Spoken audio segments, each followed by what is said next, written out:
I think your writing is so much better. What I really do for most people is either, if they've written a novel already, I read it and then I sit down with the mentoree and discuss how they might be able to make it better and where they might have gone wrong. It's that simple. Because starting a novel is relatively easy. In fact, we can all start a novel just by saying once upon a time.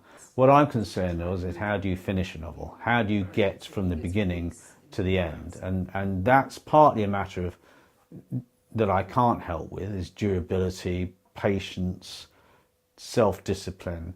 What I can help with is when that journey starts, is there any kind of map which you can look at and say, well, where the hell do I go next? And it turns out that there is. By acting, she has to find her own way. Yeah, and that's the third act really, is where will she end up? Yes. I guess that's the final battle. I look back now at my first draft of, well, I thought it was a final draft, and I cringe because there were so many mistakes I made that I didn't see. I literally didn't see the wood for the trees, and I lost the path on many, many occasions. But at the end, I have something much better that I feel now I won't feel ashamed to show to an agent. Well, I've written 9 novels so far, and I've won awards for them, and I've written a memoir as well, and 2 young adult novels. And I've been doing this for 20 years, and I've been teaching at the Faber Academy, at the Guardian, at various universities, including the University of East Anglia I've lectured at. So I've been teaching now consistently for 5-6 years. As a writer, I never had any teaching myself, and I was sceptical of it. But as I got into teaching, I learnt to, what you might say, uncover, I wouldn't say the secrets, but the principles of storytelling, which I do think exist and which are real. So what we've got is the 2 characters, a kind of main protagonist and what you might call an antagonist. So we'll try and draw that out in a graph so we can get an actual visual representation of the arcs that they both follow. I suppose my area of expertise is one that is usually left to screenwriters, which is about story, it's about plot, and I've done an awful lot of work to understand how plot and story work within the novel. So my fundamental USP, I think, is I'm one of the fairly unusual creative writing teachers who understands how the action works, you might say, how the nuts and bolts of story unfold. So I'm very careful to unpack for a writer really the big question for all writers, which I think a lot of novelists have looked away from, certainly on creative writing courses, is what happens next. Not how beautiful your sentence is, not how in-depth your characters are, though I definitely cover that too, but what happens next, because that seems to be the thing that most writers, as they start to write, struggle with.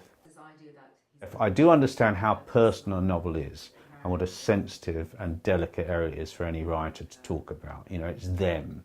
So I'm extremely cautious about ever stepping, if you like, on somebody's dreams. At the same time, I am a tough teacher. I do not mince my words about what needs to be done and how you can become a better writer. The last time I read your manuscript, it was too out of focus. It was too wandering around in all directions, not only in terms of the number of characters you had, but in terms of time, in terms of actual location. It was just a bit all over the place. And I feel that this version, from what I've read of it, is going to be much more focused, and that is the key. And if you wanted just someone to come and tell you that you're a genius, you're coming to the wrong person, because nobody's a genius, and there's an awful lot of work to be done. Whoever you are, there's an awful lot of discipline to writing. There's an awful lot of understanding and application. And that's what I'm about. I'm a boot camp for a writer. You know, I'm not somebody who's going to flatter you into writing a novel. I'm going to tell you what you need to do. And I think that is oddly relatively unusual. For the first time I felt I was getting some honest feedback, because I did a big group academy, writing academy, and you couldn't always tell if the feedback you were getting was really cutting through all the crap, excuse my and giving you the truth, and whether people were afraid to say what they really meant. But here, there was nothing to stop Tim telling me exactly what he thought, and that's what I wanted, and that's why I went for it.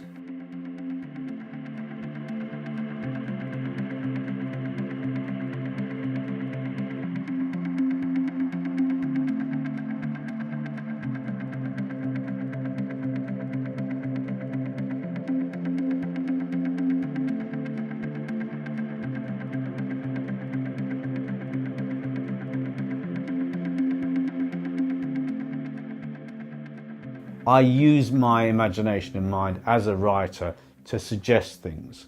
I very much am proactive in helping you to write the novel, helping you to come up with ideas. I let you, as it were, have access to my own writerly imagination, which I was blessed with the gift, I think. I think it was a gift because I never learnt it, of just, I do know what happens next, or I can see all the possibilities of what happens next. And that, I try to offer that to my students, is I say, well, what about this, or this? You could do this. And that's a creative process rather than a critical process. So I very much try and give that to my mentorees.